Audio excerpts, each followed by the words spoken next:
Okay, hello everyone. Welcome back to the lab. We haven't seen each other for a while.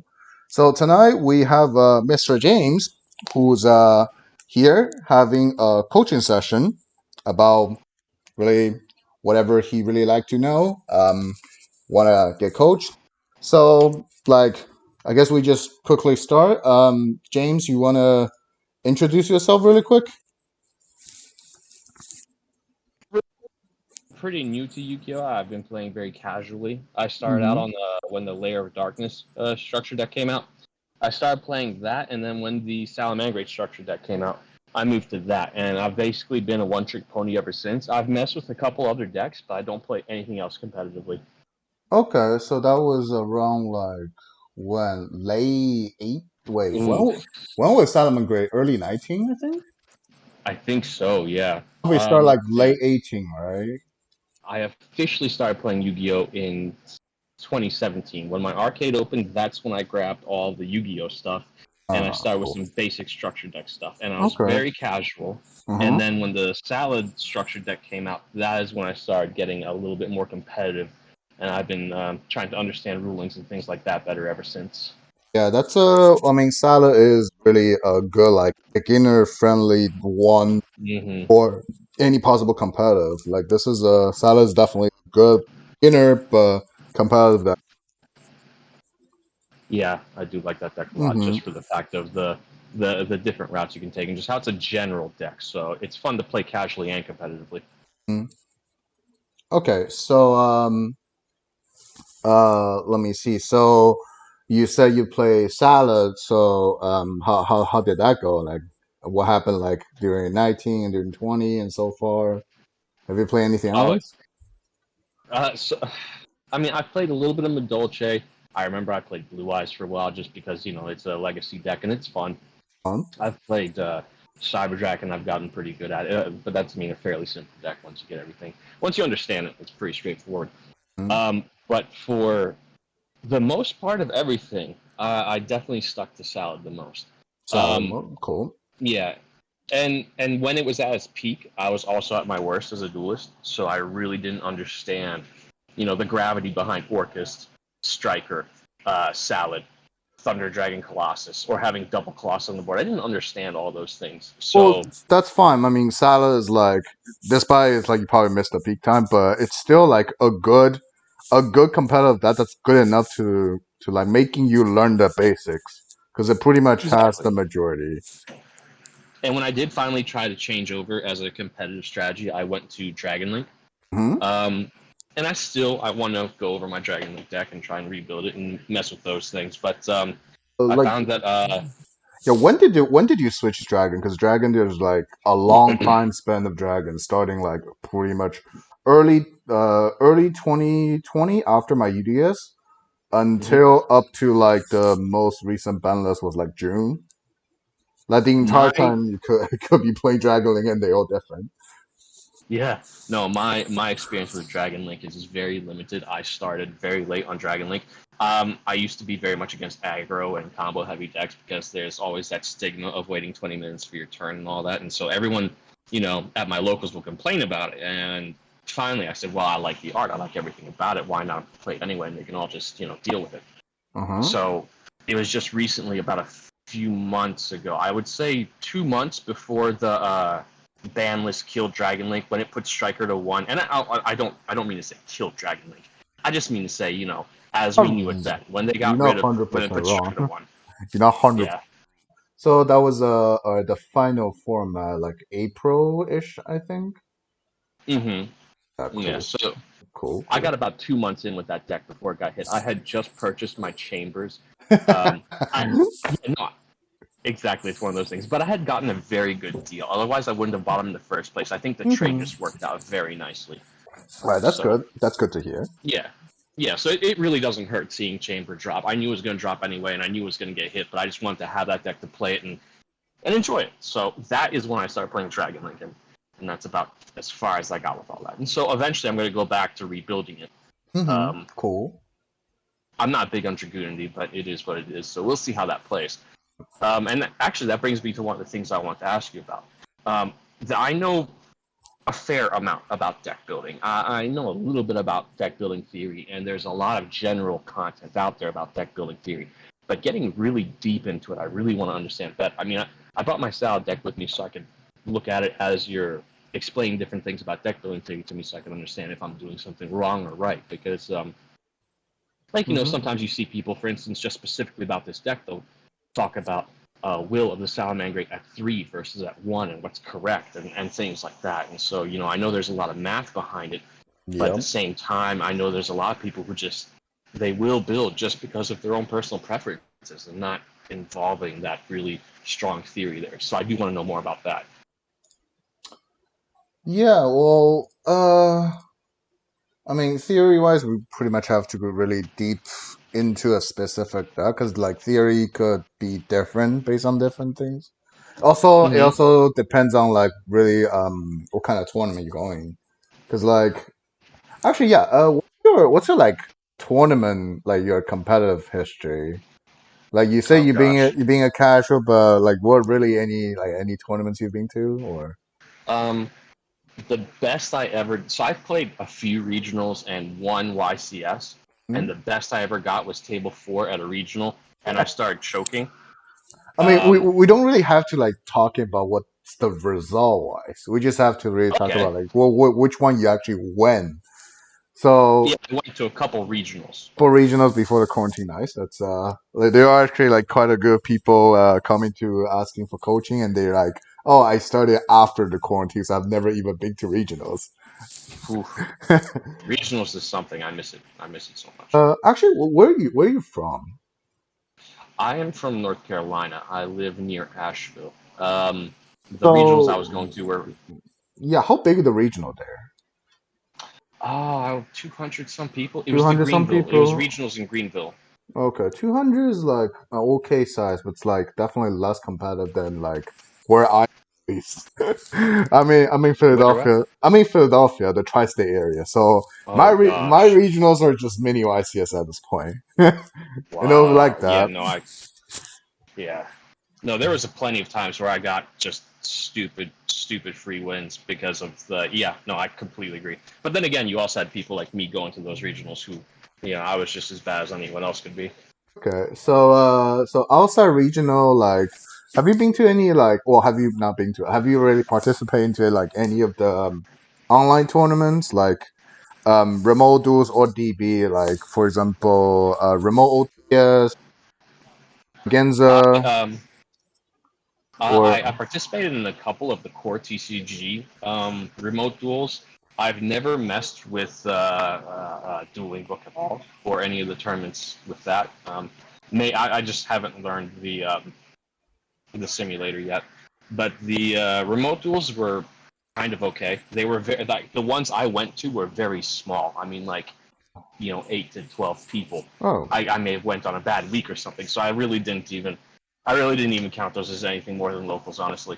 But core I know cores that's usually, yeah, core TCG's remote can actually go quite big. I've heard them getting to like almost 50, 60 before. Definitely well, happened. that's what I'm saying about. I think I went on a bad week because like the even though it was a very small amount of people, there was one guy that I had seen like topping at some regional or something, and honestly, I don't like remote duels very. I like remote duels a lot as a casual thing, but I really didn't like how every time you were playing, other people would come in to watch you dueling, and so at the beginning of every match, you had to just be a dick and tell them, "Hey, what deck are you playing? You were watching me play last match, so tell me your deck." You know. It'd be So I like mean, that. it It's was annoying. okay. Yeah, it's annoying. Yeah. But it's like it's the same as real life, right? Like you are at the top tables of regional, people just walk by, see what you're playing, technically. Yeah. So I guess it's like Yeah. the same kind of concept. You just save the I walking, suppose. just clicking to the new room. Yeah, it's definitely more efficient in Yeah. remote duel. That's for sure. Hmm. Okay, that's cool. So you do have a little bit of like local experience, mainly, I'll say. And Yeah. okay. Um, Also, keep going. sorry. Yeah, go ahead. So also, a thing I wanted to understand better. So because I was playing Salad, it really pushed me towards more of I don't even know if this is exactly the correct way to say it, but more of a control play style.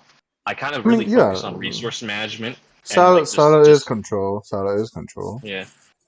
So I try and focus on that, controlling the game state and just kind of managing resources and trying to out resource people, and that's basically my main line go to for how I try to play the deck and how Mhm. I try to play pretty much anything. That's And so fair. the question would be, each, for instance, Cyber Dragon, it's an OTK deck, so or Dragon Link is a aggro type deck, but in Hmm. Dragon Link, I was still playing it kind of control style. I just try and get as much resources as I can and then control the field. And so I'm trying to understand what are the different play lines, I suppose you could say, like the the the, the optimal ways to play certain decks. Like, what are you Uh, trying to accomplish? See, like the Dragon Link before and after Banless since June is significantly different. It's like now you actually playing Dragon. Well, at least in my opinion, you should be playing Dragon in more like a control way because you just don't have that many like combo starter or combo enabler to really do like a unbreakable board. Because before it's like Oh, before the dragons were always just making like an overwhelming board and your opponent just can deal with it easily and you just win by yeah. that. And now it's like a significant amount of things has been hit to a point you don't have the resource to do that. So what Hmm. you have to do is just slowly control the board. Like honestly, the dragon now plays quite similar to Salah. You can think it just slightly well, obviously better than Salah because your front row actually where Salah it's like your Sunlight Wolf has no effect on your opponent's turn and Hmm. you're rarely able to put anything that's like your back row is always strong in the combination of your actual traps and the salad traps, but your front Hmm. row is like usually has almost nothing because it's usually like a sunlight wolf with combination of possible anything you can make that's like don't even guarantee like if your hand's good you can make like a rank four such as either Dweller or Baguska. If Yeah. yeah, And but that's probably at most, right? yeah, and that's the other thing with the salad is that the back row is strong, but it's kind of glass cannony because you just get rid of my link monster and my whole back row dies. And dragon is like more just like on both sides. You have both the front row being a combination of spear, savage, and occasionally hot red, and your Hmm. back row has tiding, and then um so it's like more layers of defense you can have, but Yeah, that's yeah, still yeah. just at the most you can do. That's the issue Yeah, now. because of the way they interact. Yeah, you get more interaction options. Like the having the pop and the counter trap is like a very just standard kind of situation. Whereas having the two bounce backs and the way they can interact, like you can use seal to dodge something and get a bounce back, or just yeah, I get exactly what you're saying now. Like dragons now it's just like this sounds bad, but I would just say dragon just a slightly better salad in terms of concept. Sounds Yeah, pretty yeah. if you really think about it, it's how much it is. Also, hi everyone in the chat that hasn't really got a time to say hi to everyone. We just have a coaching session with Mr. James tonight, in case someone missed the introduction. And thanks for all the followings. Haven't been streaming for a while. So Also, that's mm-hmm. another thing I actually wanted to ask on is so I the my job takes me away from my hobbies very hardcore. Like sometimes I'll be gone for a month and I'll be just doing like 12 to 16-hour days and I won't be thinking about Yu-Gi-Oh at all. So I'll be very hardcore away from the game. And I'm actually coming into this chat with uh, a very poor understanding of what the current meta is because Okay. last I checked, it was just very diverse. Yeah. So When is the last that's time you another checked? thing. When's the last time you checked?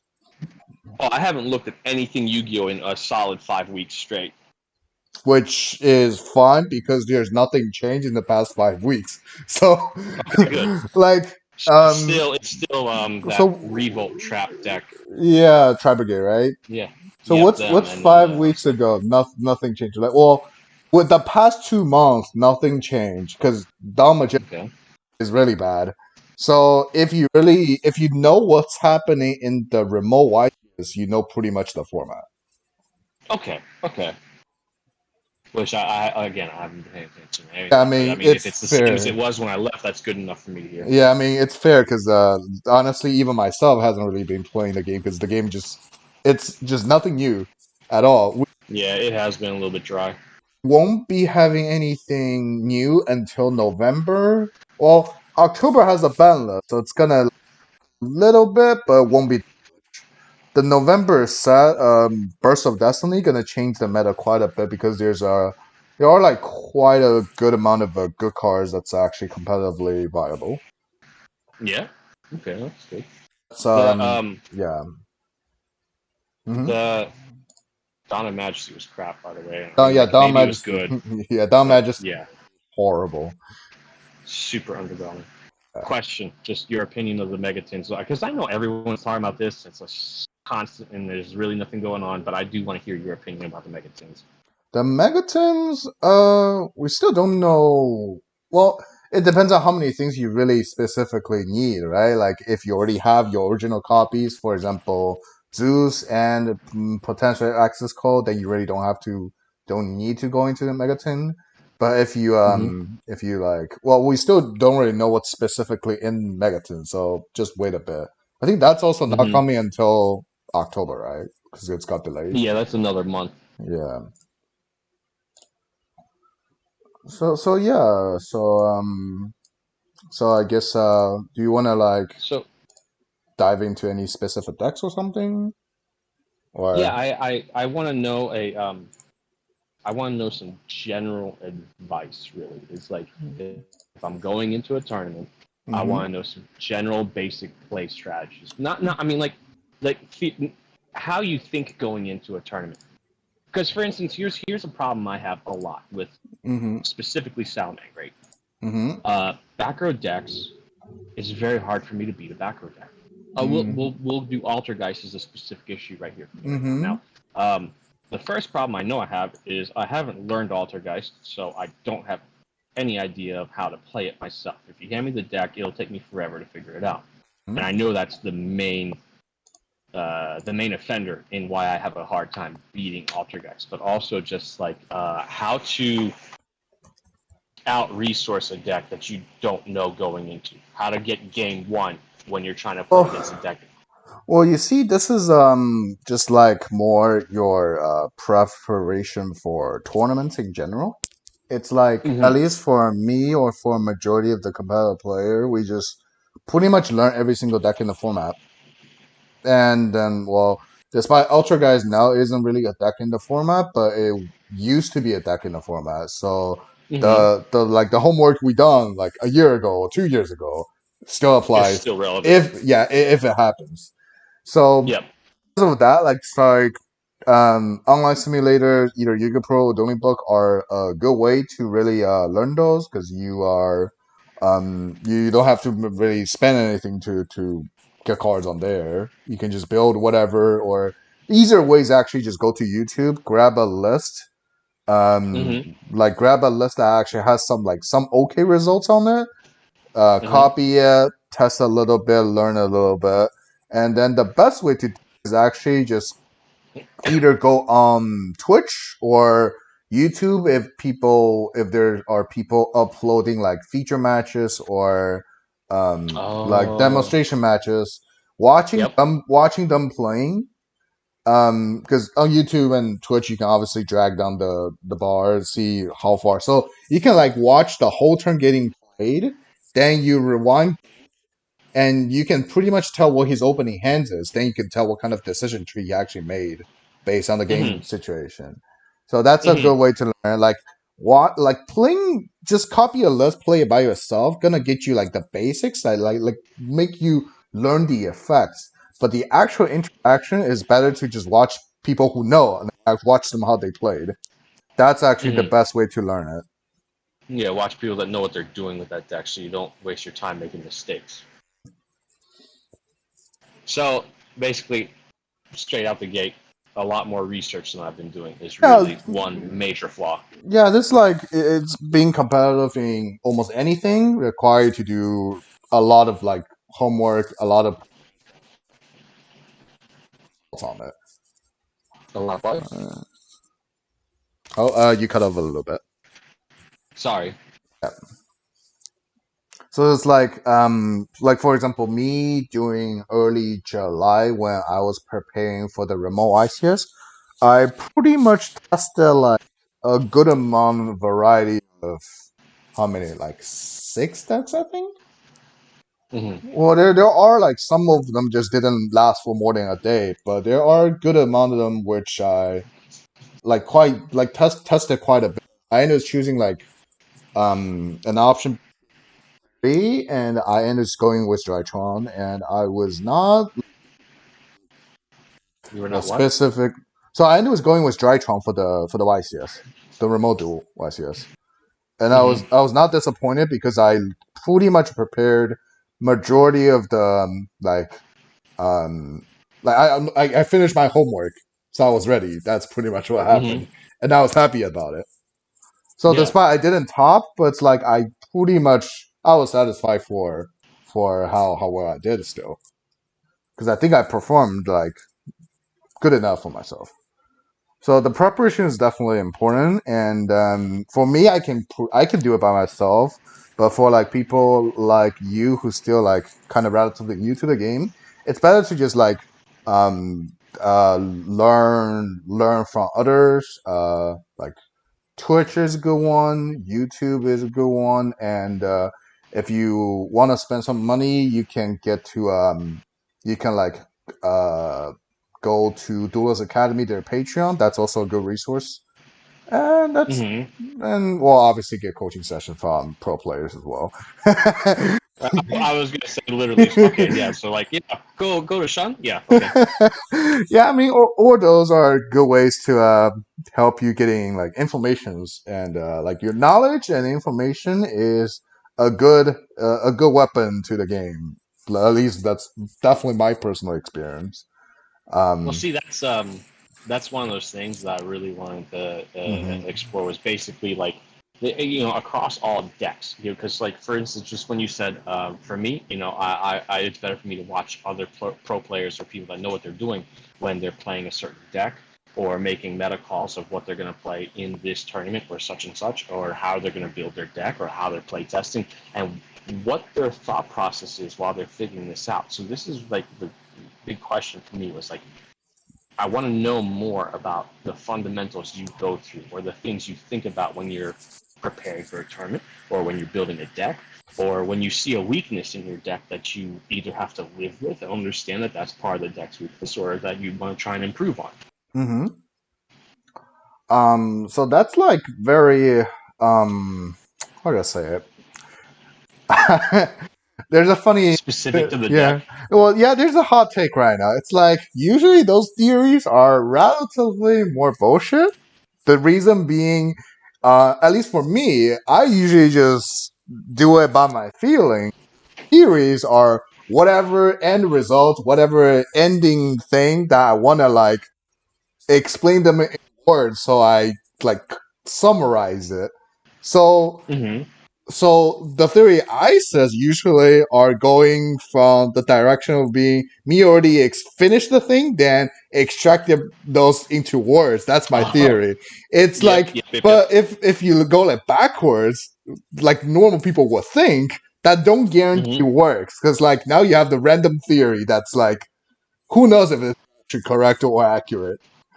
Mm-hmm. Exactly. Okay, so Then if you go I'm definitely backwards, understanding that. yeah, if you go backwards, like don't guarantee apply and don't guarantee works. It might even go lead you into a different direction where it was coming from. Yeah, especially if you're making a bad meta call. So, Yeah, and also like okay, so then, when I was preparing, I was going blind, and now after the tournament, all the results are clear. So it might mhm. even like contradict to the theory at the beginning or anything. So then maybe something that would be interesting to go into would be the for lack of better words, turn by turn, like Hmm. how you're handling the situation as it's happening. You know you have these cards in your hand, and you don't know exactly everything, but you have your assumptions of what's going on, and then you also have everything you see on the board, and you're just trying to manage your resources and know. Okay, for instance, just simple example. do I play this Ash or do I hold it and wait for a more impactful situation to play the Ash Blossom, or do I shotgun the Lancey, or do I wait till after something happens? Yeah. So the best way to learn those is, well, either you can just watch like people who already know it do whatever they do, or Mm-hmm. it's like um because maybe you already know your opponent's deck, so you know where to actually, like, Mm-hmm. if you know what your opponent's playing, then you know what's more important to like for Yeah, example, yeah. if we switch the plays, like for like say you're playing, like you are playing, all right, you're playing Silent right now, we'll just use that Mm-hmm. example. Your opponent's playing, Mm-hmm. for example, guys, right? So Mm-hmm. you for if your opponent's playing Ultra guys, like you probably want to stop Montefaker because you know Montefaker is a good card if you are the Ultra guys player, right? So you definitely want to hold your negates on like Faker in hand. So, And so like for example, you have a strike in the back row, or just even simpler, have a Salmagrave roar in the back row. Will mm-hmm. you um will you go with using roar negate the faker in activating hand, or you will you use the roar negate the faker on the field? Yeah, see, that's yeah, because I don't know the freaking deck well enough. Yeah, so Um, yeah. because you don't know that, that's why you have the question. But if you are, for example, the Ultra Guys player, Ultra Guys, do you know what protocol does? Ah, gosh, I played it recently, like before I went off to work. So about a month and a half ago, I played it, and I remember, yep, Okay, so yep, that whole camp, that whole blanket yeah, protection crap. Ultra Guys protocol says like the Ultra Guys card, well, activation effects of Ultra Guys card on the field cannot be negated. So, for Oh, example, your opponent goes Faker in hand. yep. You went. Oh, I'm trying to be greedy. I'm gonna negate a Faker on the field because the summon is also once per turn. So if I negate that, even he revive Faker in any other way, he won't be able to get the special summon effect. So you went greedy and hold the roar, and he go Faker has no response. I'm going to chain protocol. Now Faker gets summoned, and Faker's effect won't be negated by any possible ways. Yep. Yep. Yep. Yep. Yep. Yep. Yeah, but this is like a very simple thing. If you have played Ultra Guys, then you know, Yeah. oh, because once the Faker landing on the board, it has a chance you just won't be able to touch. So you should just negate the effect in hand to make sure it guarantee getting stopped. Hmm. So you should use the roar when Faker's still activating in hand because protocol only protect on the field. Now, is that something that's just for specifically this scenario? Is that something that's just straight across the board, or are there Um, niche situations where you need to hit faker on the multi faker on the board rather instead? Well, usually for if you're playing against Ultra guys, you pretty much know if they have protocol or not, because that's usually the first thing they try to put on the board. And Yeah. there's a good amount of time protocol might just already be on the board. Uh huh. So so then just go to the same question. If you actually he doesn't have a known protocol on the board, and if you roar the Faker in hand, and he can revive Faker in the same turn with like Marinator, he can still get Hmm. that Faker special summon effect because summoned by announcer guys. Yeah. Yeah. So at this point, it's like so the more complicated. It's just like there are so many different routes of the decision tree that can happen, and you really have to know which route will be better. Hmm. Like for example, he already normal summoned, so there's no way he can Marinator on the board this turn. Then you're definitely roaring the Faker in your hand, in their hand, because since he Yeah. cannot put Marinator on the board, there's no way he revive a Faker by any other guy's card. Yeah. Yeah. So basically, being aware of the deck, knowing how it plays, and then being aware of the game state that you're in, because you know how that deck plays, you know the situation that they're playing from, you know what's going on. So just general knowledge and awareness and experience is basically the answer. Or sometimes majority, like I'll say even a good amount of time, just a gamble. It's like you can hold a roar, being greedy, hope he doesn't flip protocol. So you negate the Faker on the board and you get the maximum value of it. Or for Hmm. example, you do have a card to deal with in case he summon. So if you have a card that you can stop the Marinator, even he summon afterwards, you can just okay, go. I'm not taking the risk, so I'm just gonna or negate the flickering hand. And if Hmm. Marinator happens, I have another card for that. So you cover every Okay. situation. Okay. Yeah. So down the end, it's just like how many things you can cover, but that's based on how much you know, like what kind of thing your opponent can do. Hmm. And just another example, then, well, now we're talking about something you should be more familiar. Like, if you are playing something else and you are facing Salomon and you have an Ash, what would you really like using the Ash on? Hmm. Hmm. Because you play That's Salmon actually Gray, you tough. play Salmon Gray, right? So you should relatively Yeah. more familiar with the answer. Like, when would you using the Ash will minimize the board the most? Uh. Well, it's only on the three searchers. I You mean, got pretty much there's only like very several. Let me see. There's not even it's that just not many. super impactful Yeah, there's not even that in that many situation. things you can or worth Ash. The best value Yeah. you can get on the Ash is like Desire, Sign of Mining, and Gazelle, right? Those are the three big ones. And officially now Stallion, of course, depending on the Well, scenario. yeah, well, I would say most of them they make Stadio, it probably already has a Gazelle underneath it. Cause just Uh. Spinny Foxy is like the odds of that, like the odds of he starts Foxy isn't high for a Hmm. Sala deck now. They usually want Hmm. to start with either Buffalo or maybe Debug, right? Yeah, yeah. The three buff and one So debug. like I love Buffalo. yeah, so the big three are usually just like Mining, Desire, and Gazelle. So Yep.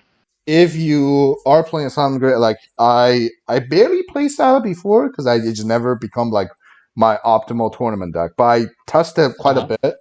Well, because it's three structured, why not, right? so Exactly. Yeah. my result is like actually even my opponent activate things, I would just still hold. Like Desire is worse Ash because he can draw into up to two interruptions, up to two trap. So I think like that's worse ashing. Silent mining is Hmm. actually like a guarantee not getting ashed. Because silent mining, there's a decent chance he just grabbing something random. Like if he has a Well, way to get Gazelle. yeah. That's the other thing is that Yeah. it's the one of the rarest things I don't think I ever actually do is I never grab Buffalo off mining. So everything that you can grab off mining is actually still very much ashable. Yeah. And also Yep. the funny thing is, silent mining, normal people will think, oh, he's going to like a 2 for 1. If you ash, you do a 1 for 2 there. That's very plus, so you should do it, but that's not always correct because Hmm. the chance of he still have a gazelle after you ash the mining is still relatively high. And Yes. gazelle resolving, there's almost guarantee at least one interruption. So Yeah. No. I. what I usually would do is I would just wait until gazelle ash the gazelle specifically, even he goes stars mining. I agree. Well, look. Anytime anyone starts with mining, the first thing I think about is it's bait. Yeah, So.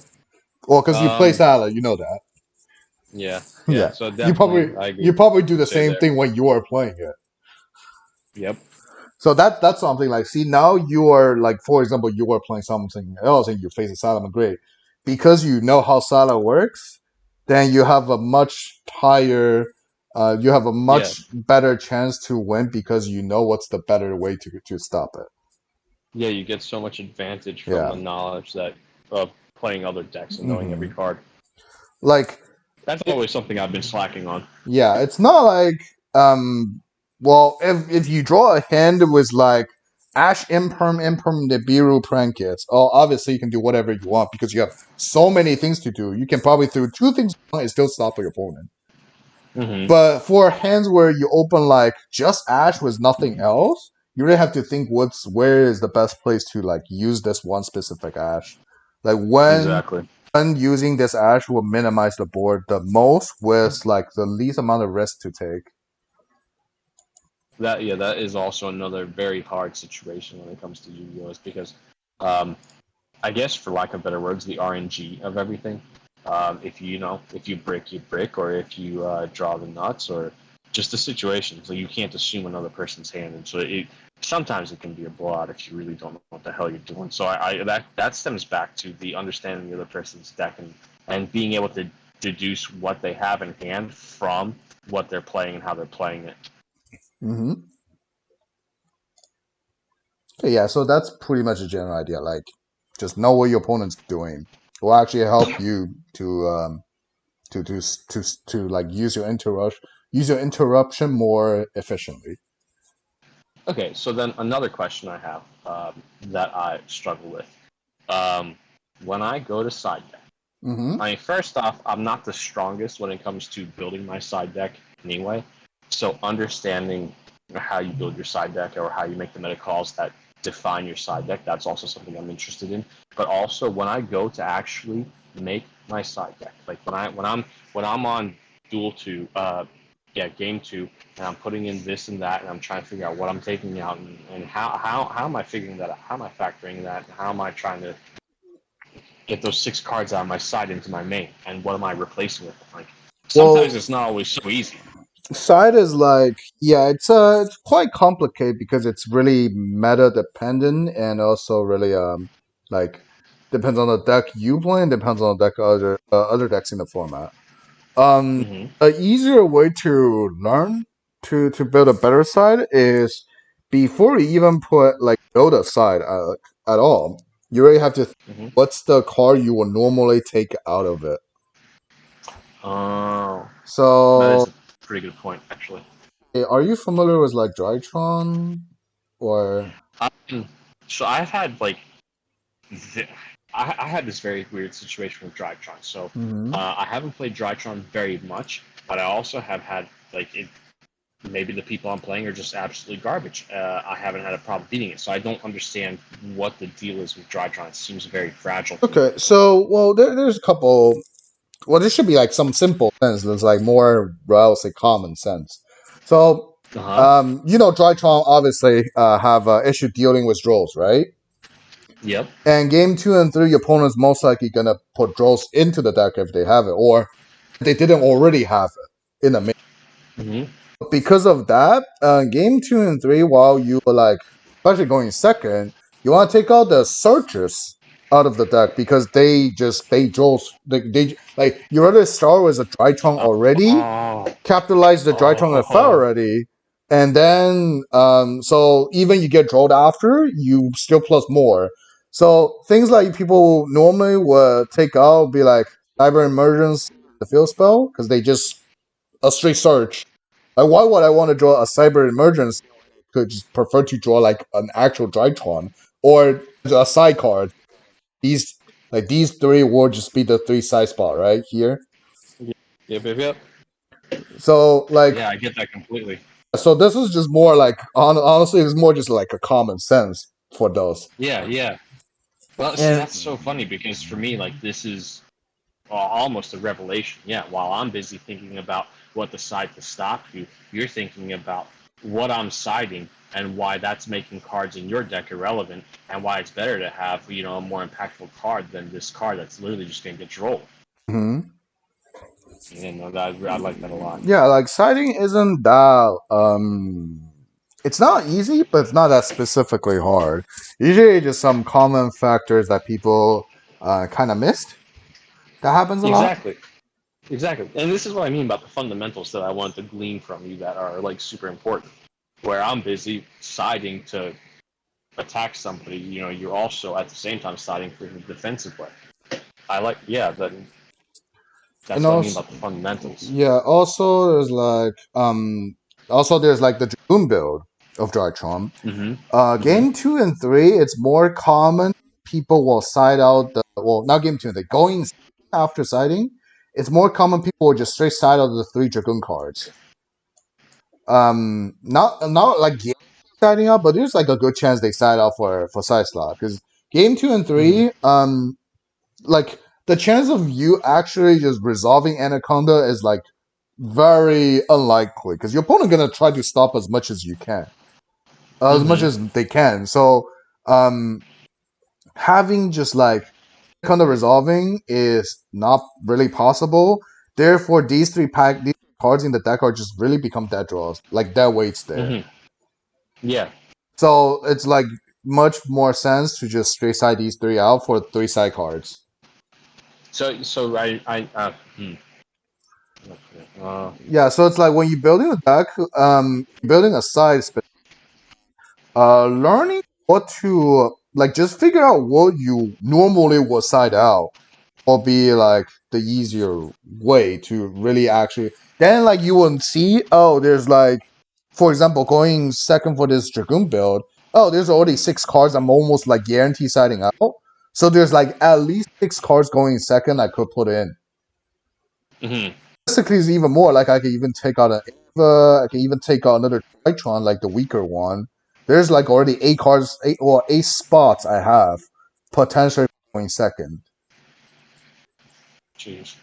So you can do like it doesn't matter what deck you play, just see what kind of thing you would really take out first. Then you build the corresponding number of like side cards. So Yeah. for example in Salad, I don't really have an example Salad build, I think. But for example in Salad, like if you play three sided mining, I think I would normally side one out because pitching one to search, it's like not really resolving second. It's pretty costly Mm-hmm. if it gets stopped. Yeah.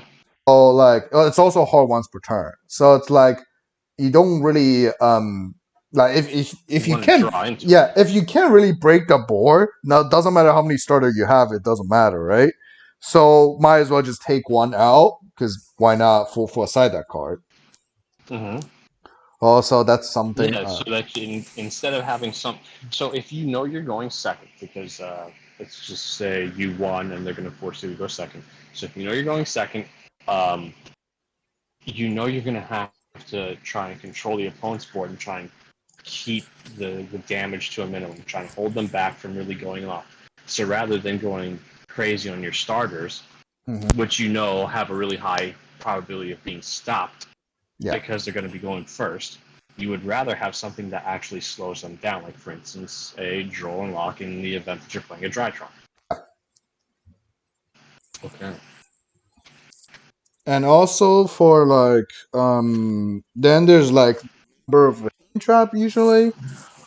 For well, that's probably also including like droplets and like into the hand trap number because that just that usually can't be answered. That's you can treat it as the hand trap to break board.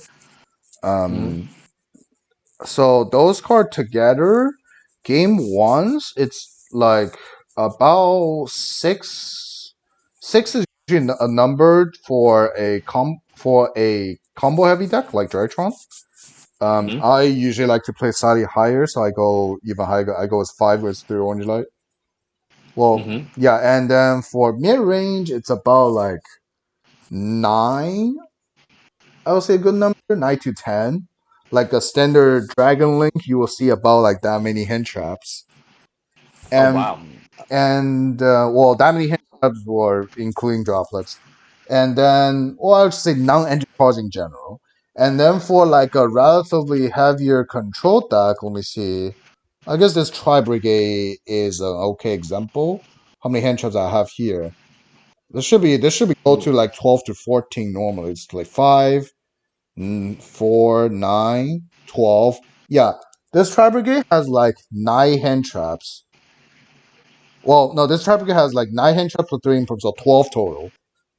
Yeah, yeah, yeah. For because it's more relatively a more control. What's the other version? This is like 3, 3, 3, 3. That's another 12. Well, Yeah. because driver take another spot, and also I have 1 3 Ts. Technically, it's about 4. Wait, no, there's a crow, so it's like Yeah. already 12, 13, technically 14 spots, but just because of gamma, it's like taking another slot, so it's only 13. That's not about Yeah. the Exactly. usual number of hand traps. or non-engine cards in general that appears in the decks now. It's like from 6 increase to 9, then go to like 6, then 9 to 10, then um, uh, 12 to 14. That's about the right number. Okay, so then on the topic of hand traps,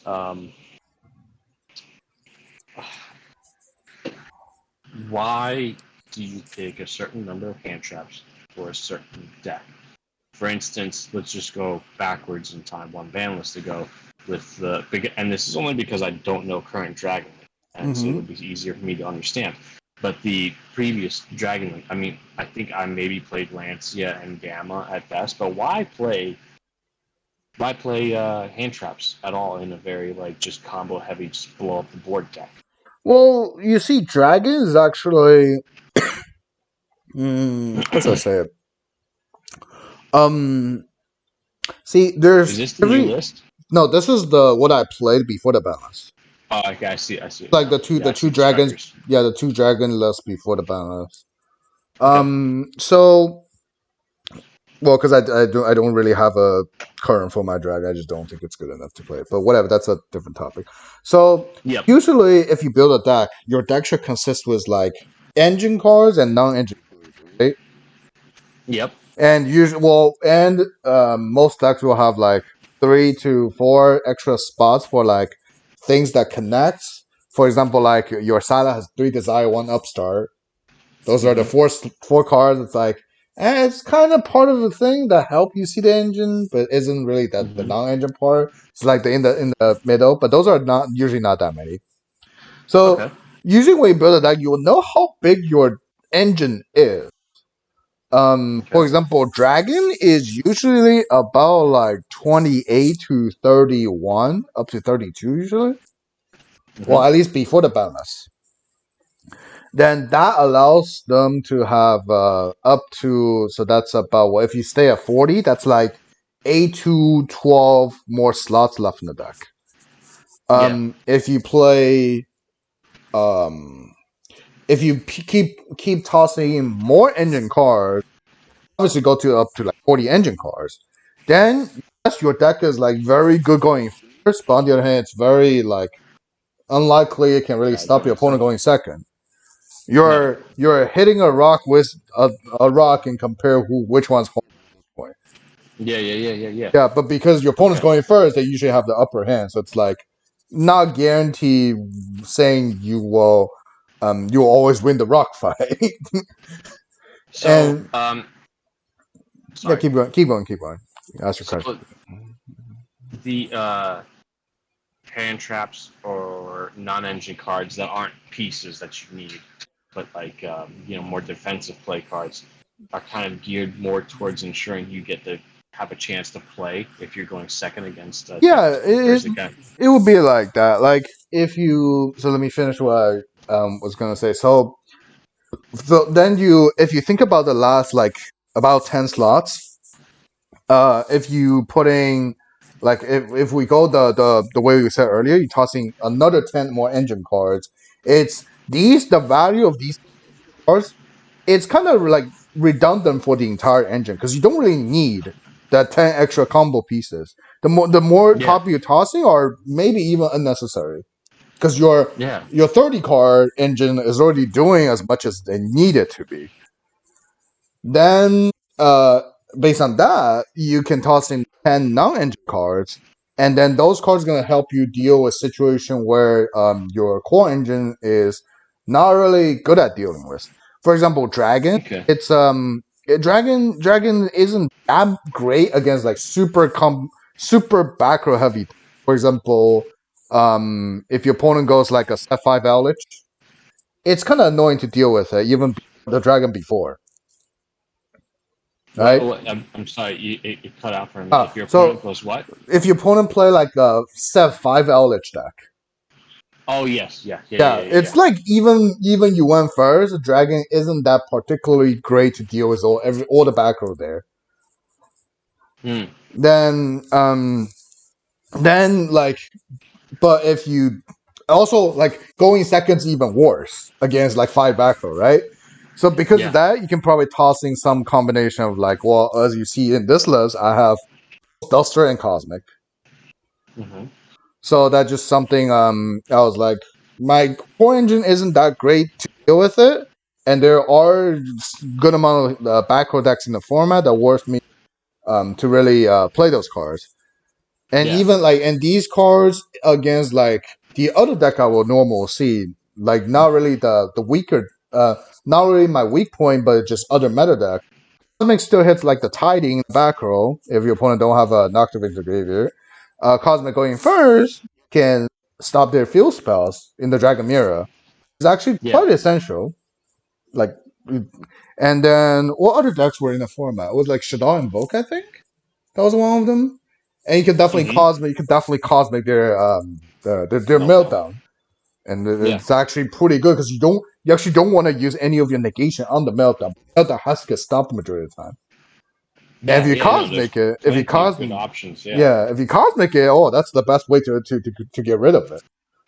Yeah. Yeah. No, Cosmic definitely hits a lot of very good Yeah, so continuous and field spells. Yeah. yeah, so now you see like the non-engine cards actually give you more values in the situation where compared to you tossing more engine cards because the more engine cards are redundant. Okay. So then, you basically the non-engine cards are for I guess lack of better words. The main purpose is that it really helps balance your deck. Where you have a really big pitfall, you want those non-engine cards there holding you up. So there's like other examples will be easier to understand. I don't play, but some like a good amount of other people play it. Like Drytron is known as relatively vulnerable to hand traps, right? For when Uh they're huh. comboing. So there are a good amount of people playing like max copies of Triple T Uh huh. to combat with the hand trap bait. That's possibly can happen. And then what other let me see. What are that's really I mean this is pretty much it. Also just like hand traps in general just help you stop like have a better chance going second. Because Yeah. if Yeah. if So you if yeah go ahead.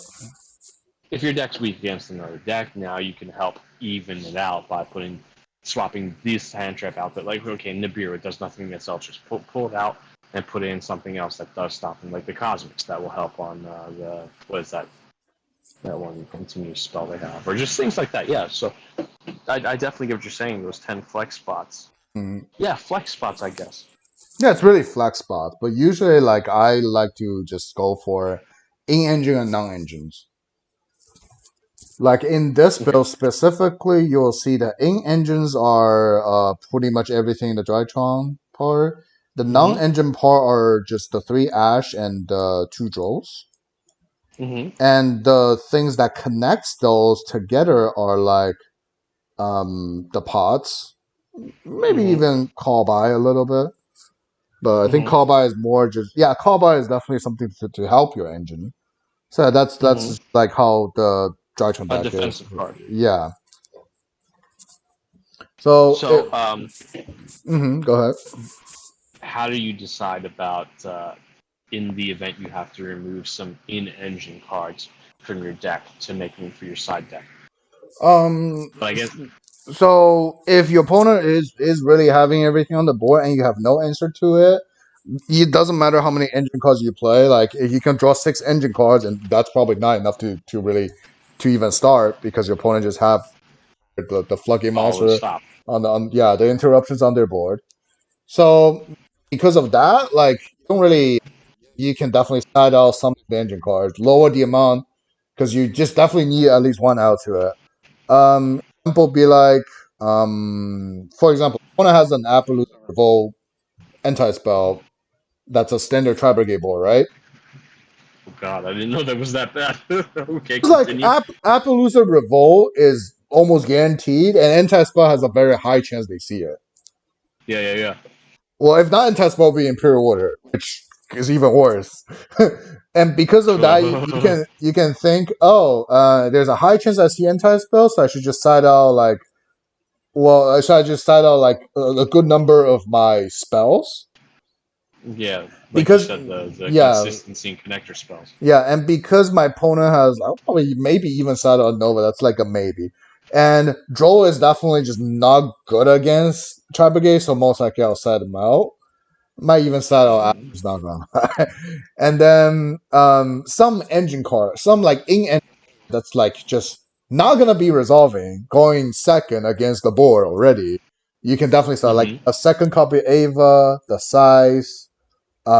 Then there's like a lot of things you set out already. And then you can definitely put a setting like I have. Twin Twisters good for Twin Twisters and Reaper are good for like revolt and both revolt and potential anti spell because you can just chain to it. Mm-hmm. And Mm-hmm. then Shadow Fusion is good against Appaloosa because they just single card handle the pretty much the whole board. Then you see there's like a general siding about like just when you know what your opponent playing after game one because you definitely know you played game already. Starting game two and three when they were going first, you pretty much know what they end with if you know their deck well, right? Seeing If this Shadal engine in Drytron actually kind of blow my mind for me. oh, that's I've been having this. I posted like since July, but people just don't really know about it. But Uh, whatever. I mean, I'm glad they don't know about it. yeah, right. That's pretty fucking nuts. Okay, uh, okay. So then another question, just a little side note type thing. Like, why did you choose Drytron? I mean, my options were what? Drytron, Tribegay for pretty much the format. I'm not a fan of the prank kids at all. So down to the Really? yeah, I just don't like the deck. Okay. Well, you can even think you can even just say I don't like the art, but No, no, that trust me exactly. When you said I just don't like the deck, say no more. I get that completely. I have plenty of times where it's just like I don't care yeah, how good it is. Fuck that yeah. deck. Between Drytron and Tribrigade, it's like Tribrigade is I don't feel see when I play Tribrigade, I don't feel I'm like significantly having an advantage than my opponent. But Mm-hmm. the trade off is I never feel I have like a disadvantage to my opponent as well. It's like pretty even Mm-hmm. to majority of the matches or whatever. And that just like it's like really I feel limited. I feel like it's just getting sacky at this point because like when the decks are even, then it's just based on the luck, right? Yeah, yeah, yeah. So, but there are people really love the consistency of just having even matches against everything. Mm-hmm. So, because you have a I'm very baseline, much the way I'm that way. I yeah, very much like a very even match. yeah. So, and Drytron is like more a fan of I mean more. I mean those are what dragon based looking machines. Yeah, Mm-hmm. pretty cool. And then if you actually going first and pull out a board, you win pretty much like majority of the time. Yeah. And I also just because like Trapagate is getting to a point where there isn't that much like the ceiling is relatively low for how much you can do. And then there isn't like you can't really build your deck better or you can play it better than standard and actually get some like benefit of it. But Drytron, I Mm-hmm. think they're like when I was like early July, I think I can still just capitalize my knowledge and information on it. That's why I have like Fiber Wonder Size in the deck, where almost there's like almost very few people know about it, and the Shadow Fusion aside, because I think like these the unexpected things can actually help me really do things. No, yeah, I agree completely. Really. Yeah, because it's a very high impact. It hits you in the sides, the side swiping type thing. I so basically what I kind of gathered from the against comparison between the two was that like Tri Brigade, you have a very basic level. Yeah, it's like salad. And this is what Propagate I'm gathering anyway. is actually like similar to Salad in the aspect of they're relatively in their peak years. Yeah, they're just like very baseline. There's a very pretty straightforward combo situation. You know what's going on versus where the knowledge makes all. You get rewarded for your proper plays when you're playing Dratron. Is what you're saying. Huh. Let me respond to the chat first. Huh. So you turn into Stream Boom Yu-Gi-Oh Pro and not DB, bro. That just maybe I should just not even respond and ignore this one, huh? I don't get it. I don't get it. I don't get it. Why Yu-Gi-Oh Pro? Well, we're just showing cards. We're not even playing.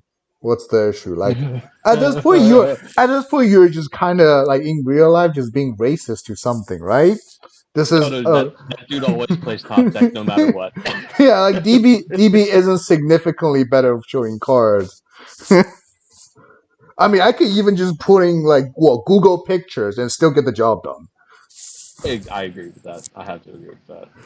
I mean, yeah.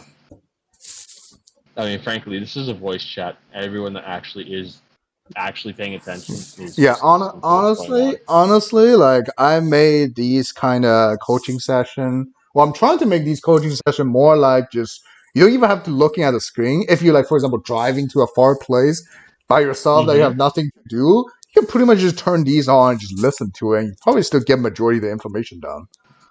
Yeah, it's funny. I actually do that to a lot of your videos and all your That's fair. YouTubers. That's fair because like I feel like the image isn't really that necessary if you know the basics. And Yeah, no, I mean, a the lot way of I times you're talk, talking about the yeah, the way I exactly, yeah. talk about it is like enough for you to understand it. Yeah, exactly. Because, I mean, like, what am I going to do? Sit here and stare at the same 40 cards I've been looking at for the past half hour? Yeah. I mean, it is what it is. Mhm. I mean, it's the same thing, but like, oh, is this a Hyundai, Toyota, Ford? It doesn't matter. It's a fucking simulator. You got 40 cards on the thing. Look at the picture. What do you want? Yeah, I mean, if I want, I can even turn on my remote to camera, which it still get the Yeah. job done. Yep. But yeah, no. So I really like everything I've learned so far. I'm looking forward to the next session, and Yeah, just I've gathered a bunch of good fundamental stuff actually. just like not only you, everyone, whoever's in Twitch right now, whoever watching later, most likely, if you are interested, just message me, like just message me about what you when you want to schedule a session. The price is really negotiable. Just give me an offer usually, and Mm-hmm. then usually like we'll schedule a session sometime during the day. Then after that, I will download the whole VOD, upload it to YouTube.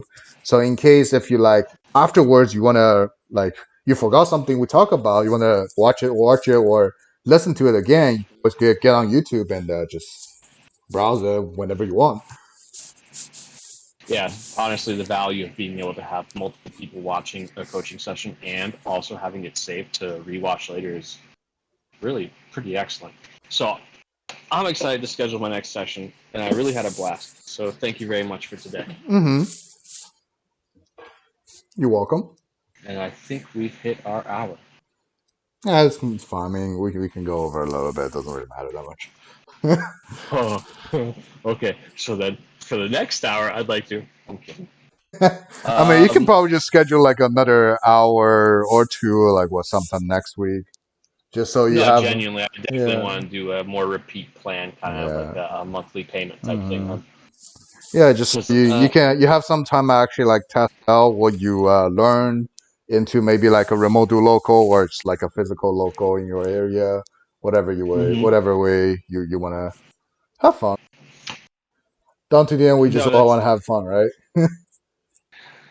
yeah, have fun and then also win once in a while. I definitely like at locals. I have a couple decks. I would definitely like to get a better understanding of to beat. So I'm Hmm. going to take a lot of what you said today about just learning those decks. Taking the extra time and actually having the boss just sit there and do the homework. If you That I'm like, definitely going to be doing. easier way to learn a deck is literally like just I mean it's in your actual physical local, right? You can just maybe Hmm. for example excuse me, you finish the round early, you can just hop to their table watching them playing. Oh yeah, no, we have a lot of fun doing that at Yeah, locals. right? Unfortunately, the thing with our locals is that we all like to play jank Okay. because oh yeah, no, if you go be the top deck playing some jank, it's hilarious. But everyone knows how that is. Everyone's had that experience. Mhm. Um, so yeah, I've had a blast, and I look forward to the next session we can get together. Cool, cool. All right.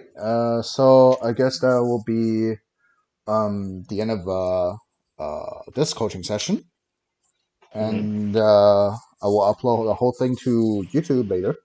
Probably gonna be up like sometime tomorrow because they do take a long time to download and upload. Yeah, they do. They actually really do. Hmm.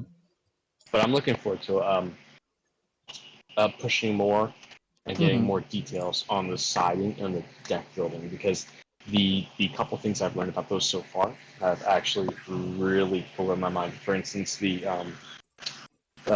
siding out defensively when you know your opponent's siding something that's going to hurt you, and siding out those cards that are just going to be dead draws in hand anyway because they're going to have the answer for that and you don't have them. So for my next coaching session, I definitely will focus even more on deck building and siding. Hmm. Cool. Glad you learned a lot. Well, I did. Well, all right. With that, I'm Hmm. gonna hop off here. Oh, cool. All right, welcome. Thanks for being here. Thank you so much. I really had a blast. I look forward to next time. All right, I guess I will talk to you maybe later next week, potentially. Absolutely. I'll definitely schedule something for next week. So, of All right. course. Mm-hmm. Alrighty. Good night. Right. Good night.